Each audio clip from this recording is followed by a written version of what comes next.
कैसे हैं आप? विश्वास है कि आप लोग स्वस्थ होंगे, मस्त होंगे और अपनी अग्रिम पढ़ाई में व्यस्त होंगे। आज हम लोग जो पोइट्री पढ़ रहे हैं, कक्षा 10 की पोइट्री, उसमें पहला लेसन है dust of snow.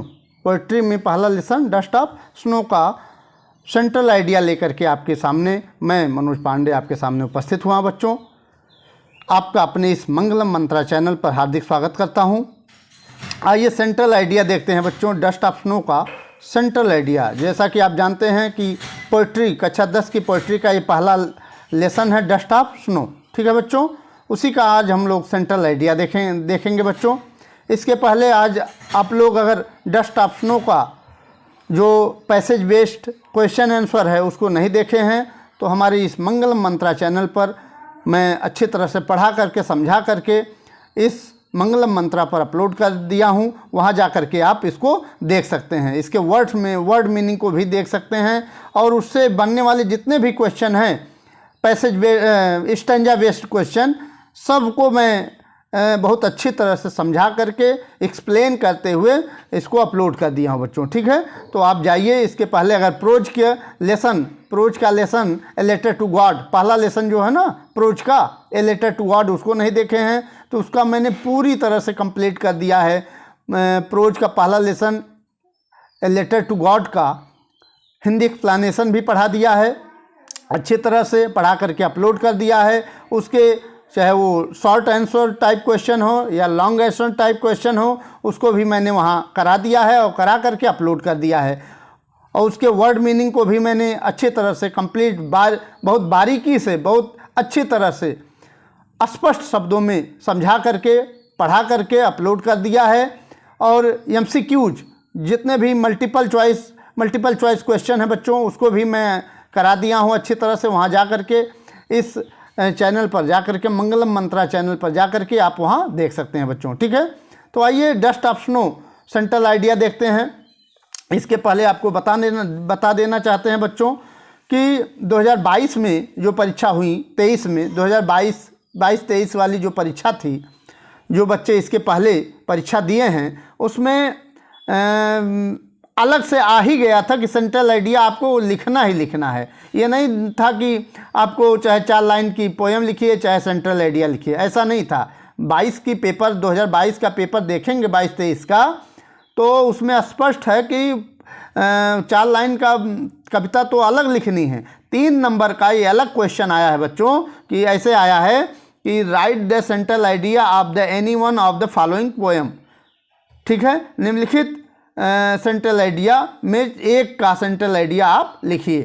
Central idea means क्या होता है बच्चों, अभी आगे देखते हैं बच्चों। यहाँ देखिए डस्ट ऑफ स्नो, जिसको लिखा है रॉबर्ट फ्रॉस्ट ने। रॉबर्ट फ्रॉस्ट कहाँ के पोएट हैं बच्चों? अमेरिका के पोएट हैं। ठीक है, तो ये आप जाना करिए। ठीक है, तो उसमें 2022-23 में जो पेपर आया था उसमें fire and ice, A tiger in the zoo and the tree, ये 3 में से एक लिखना था। ठीक है, तो ये 3 आ गया है, तो ये प्रबल संभावना है कि डस्ट ऑफ स्नो का सेंट्रल आइडिया आपकी बार 23-24 में जो भी पेपर बच्चे देंगे वर्ष 2023-24 में, उसमें मोस्टली संभावना है कि डस्ट ऑफ स्नो का सेंट्रल आइडिया आपको लिखने के लिए आ जाए। ठीक है बच्चों, तो आइए इसको सेंट्रल आइडिया को देखते हैं। सेंट्रल आइडिया मीन्स होता है मुख्य भाव।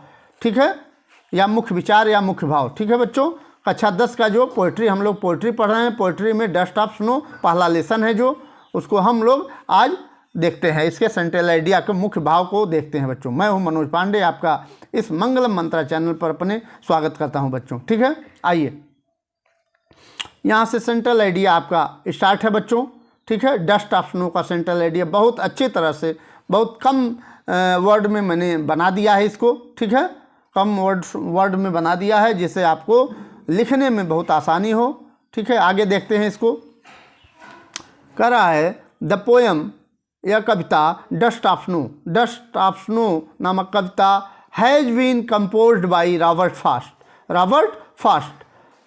ये कह रहा है कि डस्ट ऑफ स्नो नामक कविता कंपोज की गई, लिखी गई है, रची गई है या लिखी गई है किसके द्वारा? रॉबर्ट फ्रॉस्ट के द्वारा लिखी गई है बच्चों। ठीक है, यहाँ एक चीज़ बताना चाहेंगे, यहाँ से पेंसिल ले लें बच्चों, 1 मिनट।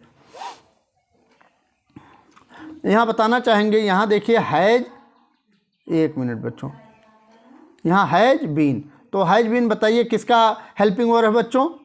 तो आप जानते हैं हैज़ बीन आपका प्रेजेंट परफेक्ट कंटिन्यूअस टेंस का अफर्मेटिव सेंटेंस का हेल्पिंग वर्ब है। ठीक है, इसमें क्या होता है बच्चों?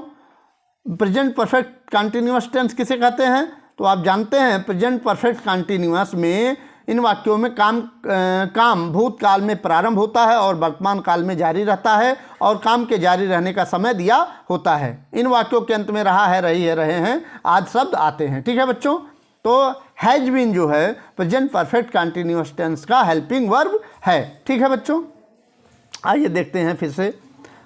The poem dust of snow, यह कविता जो डस्ट ऑफ स्नो है, धूल के कण हैं या बर्फ के कण हैं, हैज बीन कंपोज्ड, रची गई है by Robert Frost, Robert Frost के द्वारा रची गई है या लिखी गई है।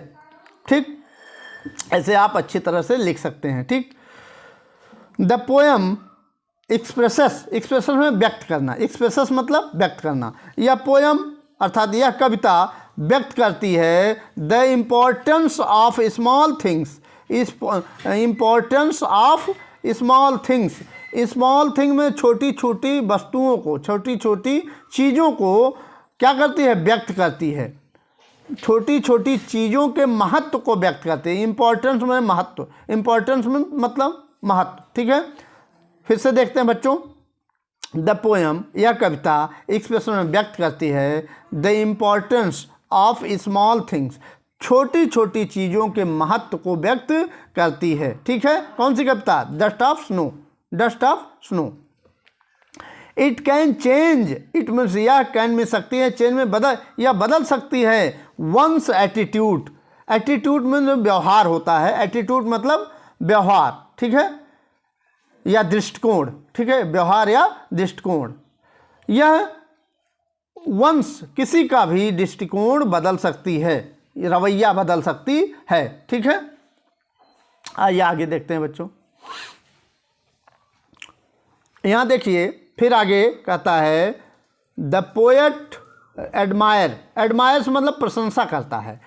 पोएट में कवि, कवि प्रशंसा करता है the beauty of snow, beauty में सुंदरता और स्नो मतलब बर्फ, स्नो मतलब बर्फ, बर्फ की सुंदरता का या खूबसूरती का वर्णन करता है। ठीक है, according to the poet, according to the poet, poet मतलब कवि, कवि के अनुसार, व्हेन मीन जब, ही वह, क्रो मीन्स कौवा, सूख हिलाया the hemlock tree, hemlock tree मतलब धतूरे का पेड़ या जहरीला पेड़ होता है बच्चों। यह क्या होता है?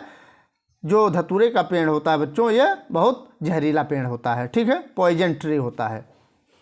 तो ये कह रहा है कवि के अनुसार, व्हेन मीन जब, द क्रो, ही क्रो वह कौवा, सूख हिलाया द हेमलॉक ट्री, उस धतूरे के वृक्ष को जब हिलाता है, and dust of snow fall on the poet, और डस्ट ऑफ स्नो जो बर्फ के कण हैं वह फेल में गिरते हैं, ऑन द पोएट, पोएट के ऊपर गिरते हैं, कवि के ऊपर गिरता है। ठीक है, या ऐसे भी कह सकते हैं। यहाँ देखिए फिर से, according to the poet, poet के अनुसार, कवि के अनुसार, व्हेन में जब, ही क्रो वह कौवा, सूख हिलाया the hemlock tree, hemlock tree उस धतूरे के वृक्ष को हिलाया, and dust of snow fell on the poet, और बर्फ के कण पोएट पर गिरे, पोएट के ऊपर गिरे, ऑन द पोएट, पोएट के ऊपर गिरे। देन मीन तब, हिज सैडनेस, सैडनेस मीन्स उदासी,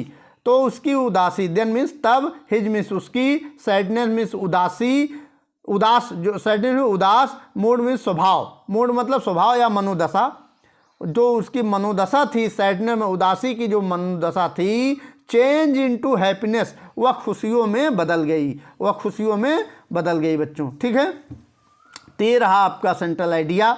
विश्वास है कि आपको अच्छा लगा होगा। ये हमारा यूट्यूब चैनल है बच्चों, मंगल मंत्रा चैनल है। आप यूट्यूब पर अगर नए हैं तो इस चैनल पर जा कर के, यूट्यूब पर जा कर के मंगलम मंत्रा सर्च कर लीजिए MANGLAM Mangalam, MANTRAA, double A लगाना मत भूलिएगा बच्चों, ठीक है। तो इसके द्वारा आप ऐसे भी सर्च करते हैं मंगलम मंत्रा बाई मनोज पांडे भी सर्च करेंगे तब भी आ जाएगा बच्चों, ठीक है। यहाँ से मैं चित्र के द्वारा भी समझा देना चाहता हूँ। यहाँ देखिए ये क्या है, पोएट है, ठीक है, कवि है। ये बहुत उदास था जब ये अर्लियर समय में था, पहले ये बहुत उदास था। तो ये देखिए क्रो है, कौवा है, तभी एक ये धतूरे का पेड़ है, ये पॉइजन ट्री है बच्चों, ठीक है, हेमलॉक ट्री है ये। इसी के नीचे बहुत ही सैडनेस, उदास भाव में ये रहता है, ये धतूरे के पेड़ के नीचे, ठीक है। ये पॉइजन ट्री है बच्चों, ठीक है। हेमलॉक ट्री जो है बच्चों ये पॉइजन ट्री है, जहरीला पेड़ होता है, ठीक है। तो उसी के नीचे ये कवि खड़ा हुआ था और तभी कहीं से एक क्रो आता है और उस पर बैठता है, उस ट्री पर। और ट्री पर उसके पहले काफ़ी बारिश हुई रहती है और स्नोफॉल हुई रहती है, बर्फ़ गिरे हुए रहते हैं। तो बर्फ़ के कण जो है ये वृक्ष के लीफ में, पत्तियों पर रुके रहते हैं। और तभी आकर के क्रो जब आता है तो उस पर बैठता है तो उसको हिलाता है, ठीक है। जब बैठने से क्या होता है, कंपन होता है। तो कंपन होने से जब वो इसकी ब्रांचेज हैं, टहनियाँ हैं, तो हिलती डुलती हैं, तो उसी से स्नो फॉल हो जाता है। स्नो मतलब बर्फ़, फॉल में गिरना। जब स्नो फॉल होता है तो कवि के हेड पर गिरता है और काफ़ी कवि की जो मनोदशा थी, अर्थात जो सैडनेस थी, वह खुशियों में तब्दील हो जाती हैं बच्चों, ठीक है। तो विश्वास है कि आपको बहुत अच्छा लगा होगा ये सेंट्रल आइडिया। अगर आपको अच्छा लगा है तो ये चैनल आप ज़रूर लाइक और सब्सक्राइब कर दीजिए और बच्चों को भी आप बता दीजिए, ठीक है बच्चों। तब अगली वीडियो तक मैं आपसे विदा चाहता हूँ। बहुत बहुत धन्यवाद। आपका दिन शुभ हो, मंगलमय हो। बहुत बहुत धन्यवाद।